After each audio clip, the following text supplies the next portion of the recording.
이 외환시장의 불안해 정도를 팩트로 말씀드리면 IMF 외환위기 때 그리고 2008년 글로벌 금융위기 때 이 두 번의 위기를 제외해놓고 보면 가장 높은 환율을 지금 연말 연초에 경험하고 있는 겁니다. 경제위기와는 다르다. 경제위기 때보다 더 어렵습니다. 우리 한국 경제의 역사상 소매 판매 지수 증감률이 3년 연속 마이너스인 건 처음이고요. 역대 최저치입니다. 우리가 예상하지 못하는 변수가 등장하면 1,500원 뿐만 아니라 그 이상을 뚫을 수도 있습니다.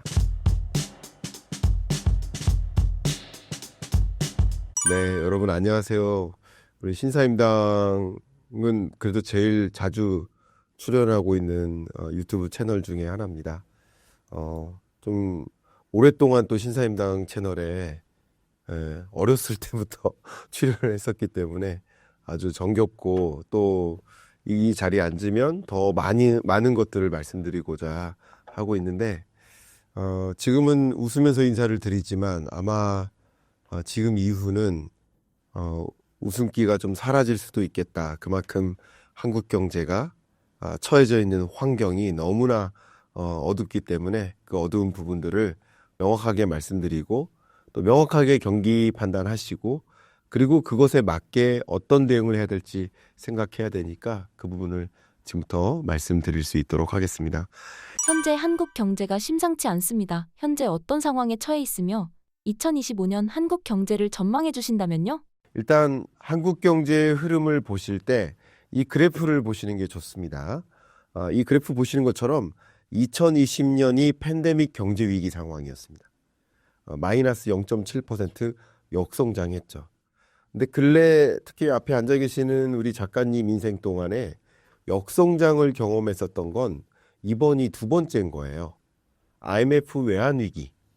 그때 마이너스 5.1% 역성장했었고 글로벌 금융위기 때조차 역성장하지 않았습니다.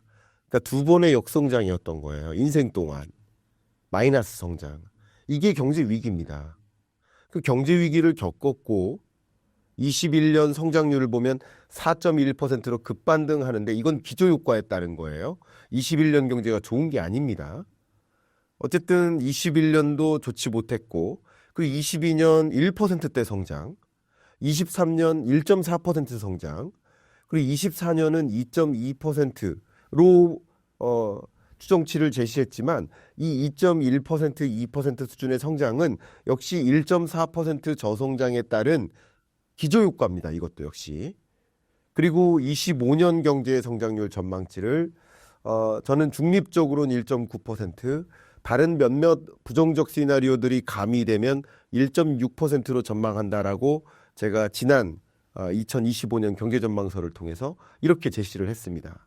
자, 그러면 이 부분의 함의를 말씀드릴게요. 20년 역성장했고요. 그러면 21년, 22년, 23년, 24년 평균적으로 기저효과를 좀 가감해 보면 대략 한 1.8%씩 줄곧 성장하는 느낌인 거예요. 이해가시죠? 대략. 그러니까 1%대 성장을 이미 21년, 20년은 1%도 채 안 되는 거고요. 그러니까 20년이 오기 전까지는 그래도 2%대 성장을 유지하다가 이런 오르락 내리락 하는 일이 있었지만 기저효과를 상쇄시키면 가장 쉬운 기저효과 상쇄 방법이 23년이 1.4%고 24년이 2.2%니까 이 둘을 평균하면 몇입니까? 1.8%거든요. 이겁니다. 근데 이런 것들을 가지고 성장률을 다시 그래프를 그리면 2020년부터 우리 경제는 이미 1%대로 내려온 것으로 봅니다. 그런데 지난 12월 초에 기획재정부가 경제전망을 발표했는데 그 경제전망이 1.8%입니다. 25년 성장률 전망치가. 1.8%는 기획재정부가 바라보고 있는 한국 경제 전망조차 다소 긍정적이고 낙관적인 전망이라고 우리가 보통 치부했던 그 전망조차 1%대인 거고요. 더 중요한 거 말씀드리겠습니다. 이 경제 전망을 발표할 때 기자회견에서 명확히 얘기했지만 이 1.8% 성장률 전망치에는 2024년 12월에 등장했던 비상계엄 선언 사태, 그리고 무한공항 참사 이런 일들이 전혀 반영되기 전 단계의 성장률 전망치입니다. 그러면 1.8%는 상당히 낙관적인 전망치다라고 해도 크게 과함이 없을 거라고 생각이 됩니다. 왜 그렇게 생각하는지는 조금 이따 더 구체적으로 말씀드리겠습니다. 그러니까 기획재정부조차 1%대로 전망하고 있고 그 부정적 요소가 아직 구체적으로 들어선 건 아니에요. 왜냐하면 GDP 통계는 분기별 데이터거든요. 당연히 12월, 1월 데이터는 1월, 2월, 3월 1분기 GDP 데이터는 4월 말에나 나옵니다. 그러니까 이런 것을 반영하기 전 단계다라는 것도 이해가 갑니다만, 그런데 중요한 것은 제가 지난번에 신사임당에 나와서도 매번 낙관적인 전망이 반복되다 보니 세수결손이 발생한다 그 말씀 드렸죠. 그 얘기를 다시 한번 하겠습니다. 지금 2025년 예산은 국회 의결을 통과해서 예산안이 던져졌습니다. 그 예산이 집행되고 있습니다. 근데 그 예산은 예를 들면 우리나라가 2025년 한 해 예를 들어서 350조 정도의 세입이 있을 거야. 법인세, 또 소비에 따른 뭐 부가가치세, 뭐 그 밖에도 상속 증여세, 부동산 거래세, 수많은 소득이나 세금이 들어올 텐데 그게 세입인 거예요. 근데 경제가 1.8% 성장할 거라고 전제해 놨을 때의 세입과 실제적으로는 1.5% 성장률로 만약에 진입할 때의 세입은 다르겠죠. 그래서 세수결손이 발생하는 거예요. 한국 경제를 그나마 낙관적으로 전망했을 때 그때의 세입은 한 350조 들어오지 않겠어? 근데 그만큼 성장이 안 되고 1.5% 성장밖에 안 되면 그것에 맞는 세입이 있겠죠. 세금을 적극적으로 낼 수가 없는 거죠. 소비하지 않는데 어떻게 부가가치세가 나오겠습니까? 소비가 더 위축되는 거예요. 예상했던 것보다. 바로 그겁니다. 그러면 지금 1월에 제시했던 기획재정부의 전망은 세수 결손을 거의 예고하다시피 한 거다라고 얘기해도 과언이 아닐 겁니다. 그러면 세수 결손이 23년에도 24년에도 2년 연속 세수 결손이 발생했는데 25년에 추가적인 세수 결손이 있겠다. 그러면 25년에 예산을 집행하려고 계획했던 여력들을 보면 R&D 예산으로 예를 들어서 이만큼 써야지. 중소벤처기업부 산하의 중소기업 진흥을 위해서 예산을 이만큼 써야지.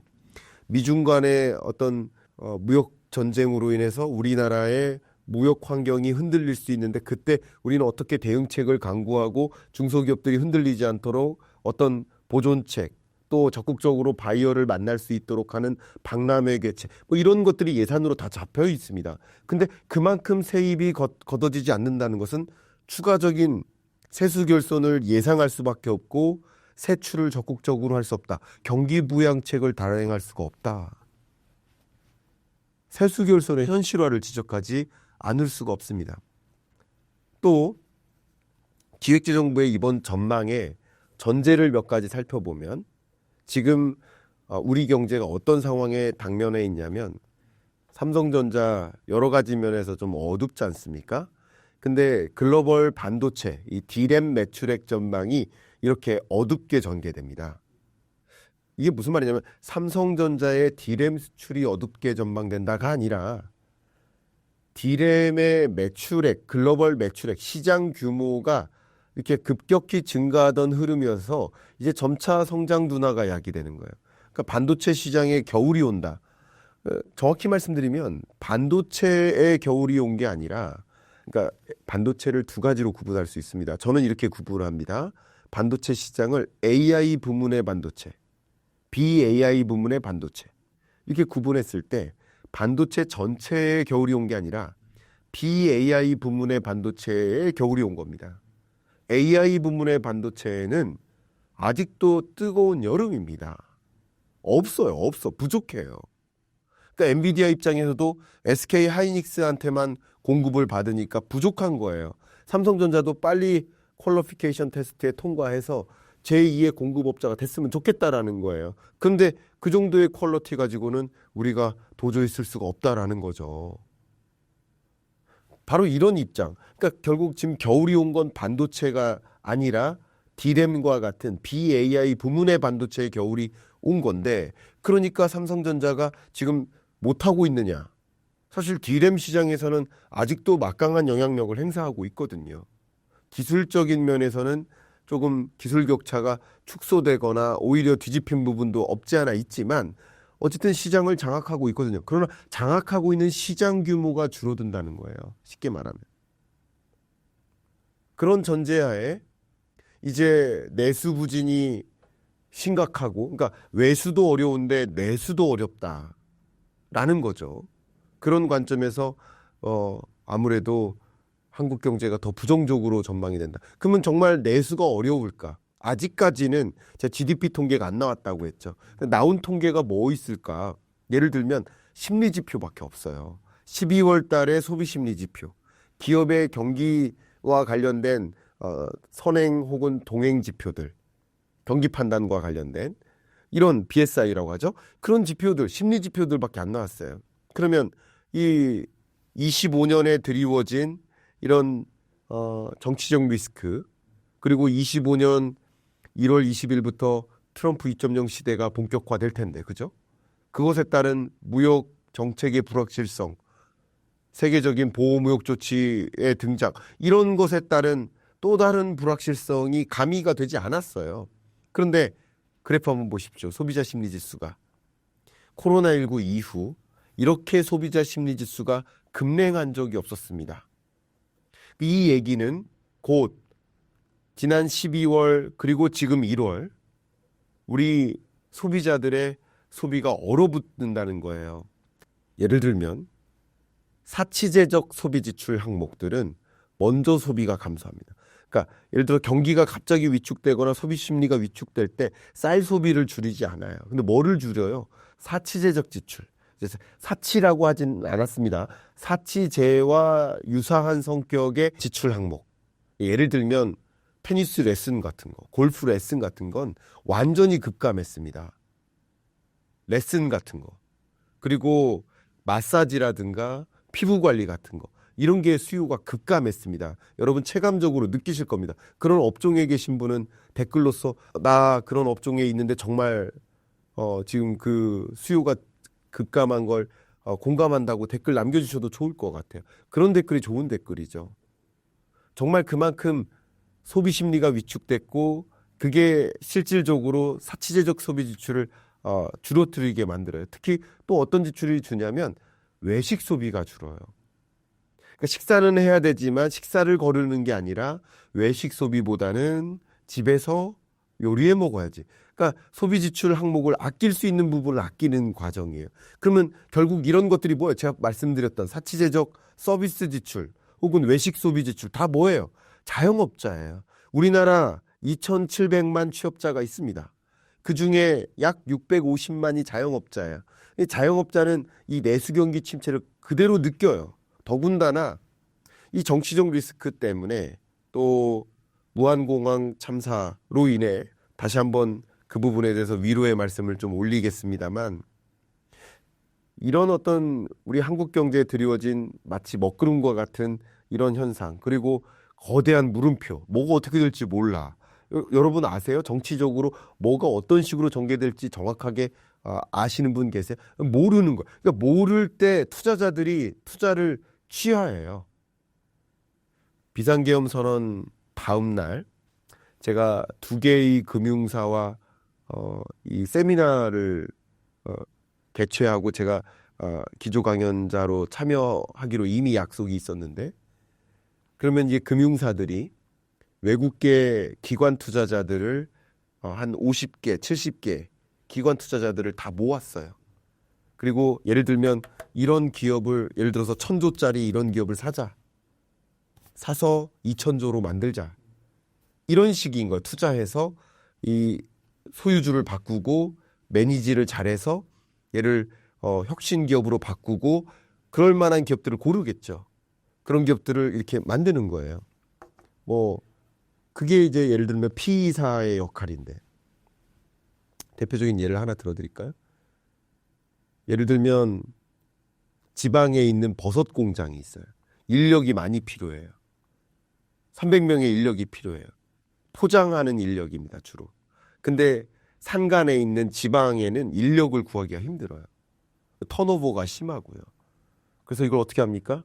공장 자동화를 이루어요. 그래서 그 공장의 가치가 떨어졌을 때 그 공장을 삽니다. 투자자들과 함께.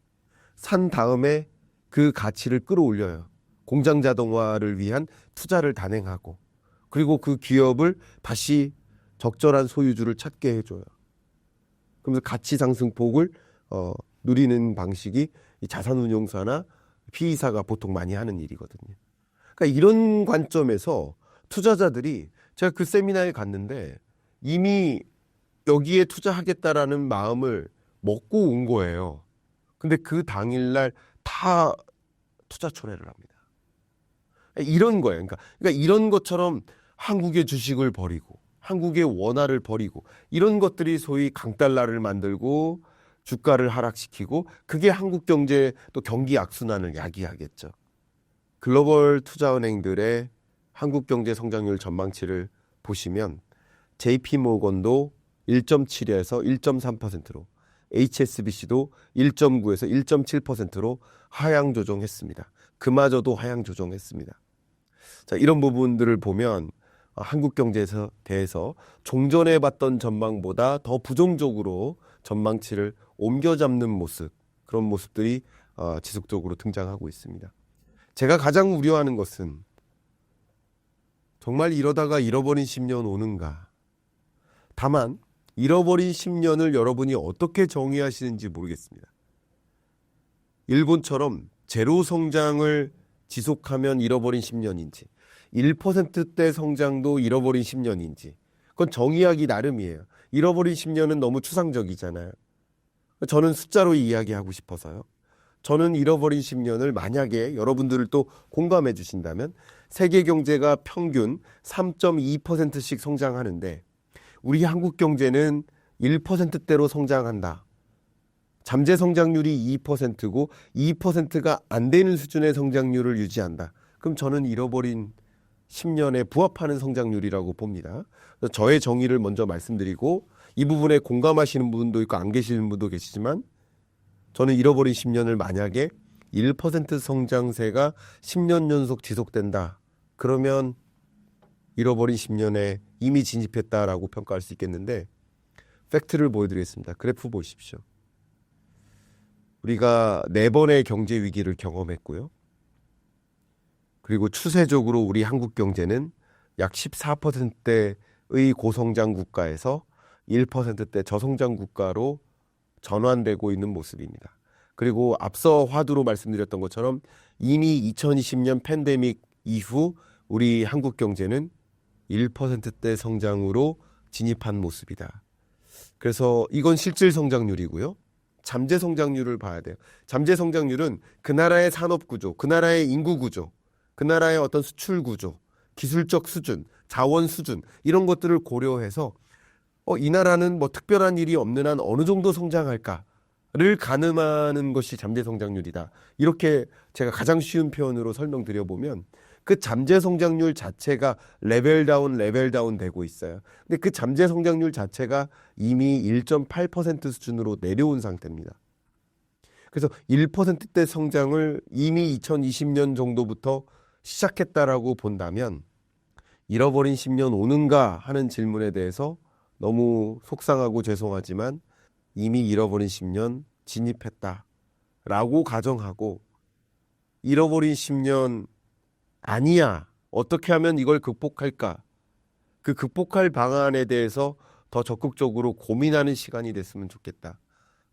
기본적으로 우리 경제가 이런 대내외적으로 혼란한 정국을 맞이하면서 기획재정부가 전망치를 제시했지만, 그리고 경제정책 방향을 발표했지만, 그 경제정책 방향에는 이렇게 저성장 국면에서 다시 한번 중성장 국가로 혹은 고성장 국가로 도약해보자 하는 구조적인 개편에 대한 정책 부분은 하나도 없었습니다. 다 구조적인 대응이 아니라 지금 당면한, 물론 그것도 이해합니다. 너무나 위중한 상황을 당면했기 때문에 급급한 것들을 먼저 처리해 나가자라는 경제정책 방향을 발표하면서 우리 경제가 급급한 일에 정말 이 당면한 급한 일을 처리하느라 구조적으로 우리가 고성장 국가로 도약하는데 더 뒤로 뒤처지지 않을까 하는 걱정도 많이 했습니다. 그래서 제가 이 주제로 포문을 열었다면 잃어버린 10년 오는가라는 주제에 대해서 안 온다라고 이렇게 긍정적으로 보시기보다 차라리 부정적으로 가정을 하고 절대 우리가 제로 성장으로 진입하지 않도록 어떻게 하면 우리가 구조적으로 개편을 할까? 산업구조 재편, 수출구조 재편, 기술혁신, 기술인재 양성, 저출산 고령화에 적정한 대응, 이런 구조적인 개편안에 대해서 더 많은 분들이 공감해 주시고 그 대응 택지를 적절히 모색하는 그런 시간이 2025년 상반기에 있어야 되는 것이 아닐까. 이 시점을 놓치면 정말 제로 성장으로 갈 수도 있다. 정말 중요한 골든타임이다 라고 생각을 하고 의견을 드리도록 하겠습니다. 제가 이 녹화하면서 마지막으로 좀 홍보 말씀 꼭 올리고 싶은데요. 제가 여러분들과 자주 접하기 위한 오피셜 클럽을 만들었습니다. 제가 이름하여 경제기숙사, 경제하숙집 이렇게 이름을 칭했는데요. 매일 여러분들과 소통을 하고 어떤 경제지표가 현안이다라는 것을 안내해드려요. 또 매주 줌 수업을 통해서 안내를 해드리고 칼럼도 기고하고 여러분께 글도 제시하고 사진도 제시하고 공지도 올려드리고 또 매월 온오프 병행으로 특강도 진행합니다. 관심 있으신 분들은 이 고정 댓글 상단에 링크를 좀 참조해 주시길 부탁드리면서 첫 번째 이야기 마무리하도록 하겠습니다. 한국의 외환시장 불확실성이 많이 커졌습니다. 현재 상황을 진단해 주신다면요? 외환시장이 불안합니다. 1,400원대의 강달러 환율에 이미 11월에 진입했고 그리고 1,450원, 60원, 70원, 80원 수준에 육박한 외환시장 불안 상황에 놓여 있습니다.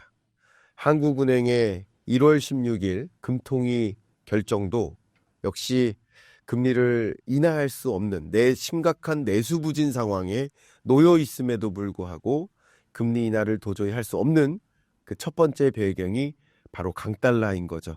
강달러 환경 속에 한국은행이 추가적으로 금리 인하를 단행하면 미국과의 금리 격차가 더 벌어지고 그것은 추가적인 강달러를 야기해서 1,500원을 뚫고 올라갈 수도 있겠다라는 우려, 그것이 또 어떤 외국인 자금의 급격한 유출을 만든다든가 외환 건전성을 해친다든가 하는 우려가 있기 때문에 도저히 금리 인하를 할 수가 없는 상황이었다. 그만큼 외환시장이 불안하게 전개되고 있다라고 평가를 해봅니다. 이 외환시장의 불안의 정도를 팩트로 말씀드리면 정확히 IMF 외환위기 때 그리고 2008년 글로벌 금융위기 때 두 번의 경제위기 때 외환시장이 급격히 불안했고 슈퍼 강달러를 야기했었던 시점이죠. 그로부터 이 두 번의 위기를 제외해놓고 보면 가장 높은 환율을 지금 연말 연초에 경험하고 있는 겁니다. 1997년 12월 IMF 외환위기 때 1962원을, 2008년 3월 글로벌 금융위기 당시 1570원을 기록했었고 그 이후 가장 높은 강달러 1400 약 80원에 육박하는 그런 환율을 우리는 경험하고 있다. 이렇게 정리를 해보겠습니다. 이렇게 외환시장이 불안해요. 그 불안한 이유는 뭘까? 그러면 과거처럼 경제위기 때마다 외환시장이 불안했으니 지금도 경제위기인가? 제가 이 부분을 한번 짚고 넘어가도록 하겠습니다. 제가 신사임당 채널에서도 그렇고 아마 1000번 정도 강조를 했던 것 같아요. 경제위기와 경기침체는 다르다. 경기침체는 이 그래프 보시는 것처럼 이 경기 순환 주기가 있거든요. 이게 경기만 순환하는 게 아니라 모든 게 순환해요. 우리 신사임당 채널이 어떨 때는 조회수가 폭발하다가 어떨 때는 조회수가 좀 정체되다가, 그러니까 이 조회수로 봤을 때 조회수의 확장 국면이 있고 또 하강 국면이 있는 거예요. 항상 확장만 하는 건 아니잖아요. 뭐 예를 들면 우리 앞에 앉아 계신 작가님의 미모에도 되게 멋있습니다. 우리 남자 작가님이신데 여러분은 잘 못 보시죠. 굉장한 훈남이세요. 근데 아침부터 밤 늦게까지 외모의 수준이 지금 멋있지만 똑같진 않잖아요. 그죠? 어떨 때는 오늘 샤워를 했더니 내가 또 이뻐 보이는, 이럴 수도 있는 거예요. 그러니까 나의 외모 수준도 급등락이 있는 거예요. 그죠? 기업의 매출액도 있는 거고 모든 게 등락이 있는 겁니다. 그죠? 그러니까 경기도 순환할 때 확장 국면이 있다가 영원히 확장하는 건 아니니까 하강 국면도 있는 겁니다. 근데 이렇게 하강 국면에 있을 때 리세션이라고 합니다. 경기 침체를 바로 하강 국면이라고 합니다. 제가 앞에서도 말씀드렸습니다만 지금이 확장 국면입니까? 하강 국면입니까? 하강 국면이에요. 그걸 경기 침체라고 하는 겁니다. 경제 위기랑은 달라요. 경제 위기는 이코노믹 크라이시스, 경제 위기는 경기 사이클 상에 있는 것이 아니라 사이클을 완전히 무시한 채 완전히 경제가 주저앉는 현상, 그것을 경제 위기라고 합니다. 이코노믹 크라이시스. 이것은 말씀드렸던 것처럼 팬데믹 경제 위기, 거슬러 올라가서 2008년 글로벌 금융 위기, 또 1997, 8년 IMF 외환 위기, 시스템적 그 위기입니다. 예를 들면 여기 앞에 있는 벽이 위태위태해요. 그게 벽이 넘어졌어요. 이건 위기죠. 근데 넘어질까 위태위태한데 어찌됐든 이걸 막아냈어요. 넘어지지 않도록. 그건 경제 위기는 아닙니다. 대증요법이라도 막아냈다면 경제 위기는 아닌, 이걸 구분하셔야 됩니다. 근데 지금의 강달러는 위기 상황의 강달러냐? 아닙니다. 이 그래프 한번 다시 한번 보십시오.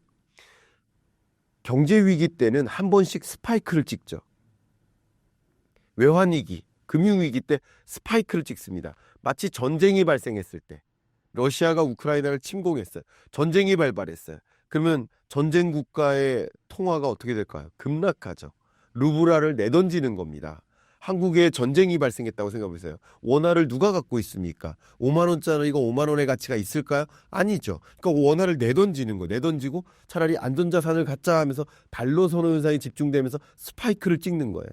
근데 지금의 강달러 현상은 상대적으로 스파이크에 가깝습니까? 아니면 추세적으로 우상향하는 겁니까? 아닌 거예요. 그러니까 경제 위기 상황의 외환시장 불안이 아닌 겁니다. 그래서 지금의 외환시장 불안을 구분하셔야 되겠다. 다시 한번 강조하겠습니다. 우리가 이렇게 4번의 세계 경제 위기를 경험했고요. 그리고 지금은 저성장 고착화입니다. 제가 이 부분은 심지어 강연할 때 따라해달라고까지 해요. 저성장 고착화. 그러니까 지금 경제를 경제 위기라고 정의할 것인가, 저성장 고착화다라는 것을 다시 한번 강조하고요. 세계 경제가 팬데믹 경제 위기 이후 계속 평년 성장률 약 3.7%를 밑돈 채 움직여요. 이게 리세션인 거고, 이게 하강 국면인 거고, 이게 저성장 고착화인 것이지 경제 위기와는 다르다. 물론 경제 위기 때보다 더 어렵습니다. 저 이해가 갑니다. 그 부분을 이해 못하는 건 아닙니다. 그렇다고 경제 위기라고 전제했을 때의 나의 의사결정과 저성장 고착화라고 가정했을 때의 나의 의사결정은 첨예하게 달라집니다.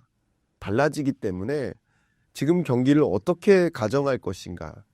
세계 경제는 저성장 고착화로 가정할, 경제 위기라고 만약에 가정하신다면 미국발 경제 위기 옵니다. 정말 미국발 경제 위기 온다고 주장하셨던 분들이 일부 그 배경을 이 장단기 금리가 역전됐던 현상, 10년물 국채 금리가 2년물 국채 금리보다 낮게 전개된 현상, 이게 경기 침체, 경제 위기의 징조다라고 얘기하면서 이야기하셨던 분들 지금 다시 정상화됐습니다. 10년물 금리가 너무나 치솟아서 문제예요. 그것 때문에 강달러가 문제예요. 이 왜 10년물 국채 금리가 치솟았을까요? 미국 경제가 너무나 견조하기 때문이고, 너무나 견조하기 때문에 서둘러 금리 인하할 필요 없다. 금리 중단해도 되는 거 아니냐. 그런 판단하에 10년 물국 재금리가 치솟은 거예요. 그리고 그게 강달러를 만든 겁니다. 왜 역전됐을 때 미국 경제 위기 온다고 하고 또 다시 정상화됐는데 또 경제 위기 온다고 하는 거. 경제 위기의 정의를 구분하십사. 다시 한번 강조하겠습니다. 그러면 지금 경제는 어떤 것이냐? 왜 이렇게 강달러가 나온 것이냐? 첫 번째는 한국 경제의 펀더멘털입니다. 비상계엄 선언 사태 이후 경제적 충격이 작용됐고 제조업 심리가 이렇게 얼어붙습니다. 서비스업 기업 심리 지수도 얼어붙습니다. 기업들이 적극적으로 신규 투자를 못하고 생산할 여지가 없어요. 생산하고 싶지도 않아. 왜? 이렇게 얘기합니다. 기업들은 팔려야 만들죠. 팔려야 만들지 팔리지 않는데 왜 만드냐. 기업의 심리가 얼어붙는 것은 제가 일부에서 말씀드렸던 것처럼 소비자 심리 지수가 얼어붙었기 때문이에요. 그러니까 신규 투자도 안 하는 거예요. 그러니까 이게 펀더멘털이 그렇지 않아도 좋지 못했는데 좋지 못한 펀더멘털에 더 펀더멘털이 악화되는 거죠. 그러니까 원화 가치가 떨어지는 겁니다. 그러니까 지금의 이 강달러 현상을 어떻게 해석하는 거냐. 경제 위기 상황의 강달러가 아니라 첫 번째, 한국 경제의 펀더멘털이 약화되면서 원화 가치가 약세화된 것이다. 첫 번째. 두 번째, 미국 경제의 펀더멘털이 너무나 강해서 미국 경제의 미국의 달러의 강세화가 전개된 것이다. 또 미국은 금리 인하를 중단할 것처럼 시장이 인식하고 있는데 한국은 좀 서둘러 금리 인하해야 될 것 같은 상황에 놓여 있다. 금리 격차가 중요한 게 아니라 향후 금리 격차가 아무래도 더 벌어질 것 같아 하는 그 전망, 시장의 전망이 강달러를 만드는 겁니다. 선행적인 겁니다. 선행적인 전망에 기초해서 이런 것들이 결부되고 그리고 트럼프 트레이드라고 볼 수 있겠죠. 트럼프 트레이드 때문에 또 강달러. 그러니까 이런 것들이 강달러를 야기한 것이지 위기 상황에 직면했기 때문에 강달러가 야기된 건 아니다. 이렇게 구분하겠습니다. 외환시장의 흐름을 보면 성격에 좀 차이가 분명히 있다라고 의견을 드리겠습니다. 그 첫 번째 배경이 바로 이게 달러의 강세냐 원화의 약세냐 지금은 둘 다 결부된 것이다. 그리고 그 중에서 원화의 약세화를 설명드린 겁니다.